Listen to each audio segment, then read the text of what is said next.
Good morning. উপস্থিত আজি সভাৰ সন্মানীয় সভাপতি মহোদয়, শিক্ষাগুৰুসকল, মোৰ বন্ধু বান্ধৱী তথা সৰু ডাঙৰ ভাই ভণ্টিসকল, আজিৰ এই পবিত্ৰ ক্ষণত একগোট হোৱাৰ কাৰণ আমি নিশ্চয় সকলোৱে অৱগত।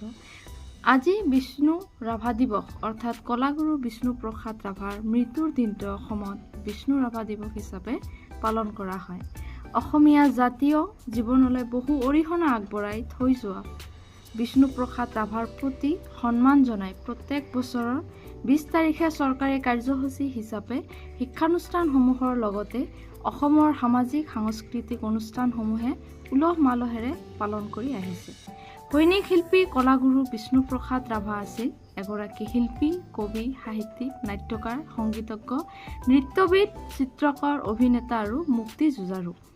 তেখেতৰ সামাজিক সাংস্কৃতিক অৱদান আৰু উত্তৰাধিকাৰে নৱপ্ৰজন্মক অনুপ্ৰাণিত কৰি আহিছে। সংগীতৰ প্ৰতি আগবঢ়োৱা অৱদানৰ উপৰিও বিষ্ণুপ্ৰসাদ ৰাভাই ভ্ৰাম্যমাণৰ সৈতে সক্ৰিয়ভাৱে জড়িত আছিল। তেওঁ প্ৰতিষ্ঠা কৰা নটৰাজ থিয়েটাৰ গোটৰ লক্ষ্য আছিল নাটকীয় অভিনয়ৰ জৰিয়তে সামাজিক সচেতনতা অনা। তেওঁৰ নাটকসমূহে দৰিদ্ৰতা, বৈষম্য, শোষণ, প্ৰান্তীয় সম্প্ৰদায়ৰ দুৰ্দশা আদি বিষয়ৰ ওপৰত গুৰুত্ব আৰোপ কৰিছিল।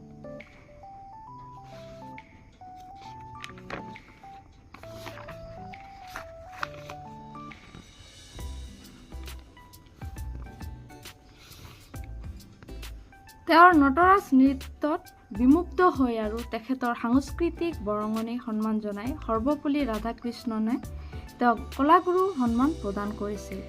বিষ্ণুপ্ৰসাদ ৰাভাই শিল্পৰ জৰিয়তে সামাজিক পৰিৱৰ্তনৰ গুৰুত্ব দিছিল। অসমীয়া সংস্কৃতিৰ প্ৰচাৰ আৰু সংৰক্ষণৰ বাবে অক্লান্তভাৱে কাম কৰিছিল।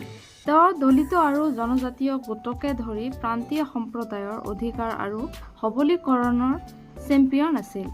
ৰাভাই ঐক্যৰ শিক্ষিত বিশ্বাস কৰিছিল। জাতি, ধৰ্ম, বৰ্ণ, ভাষা নিৰ্বিশেষে সকলোকে একত্ৰিত হ'বলৈ উৎসাহিত কৰিছিল।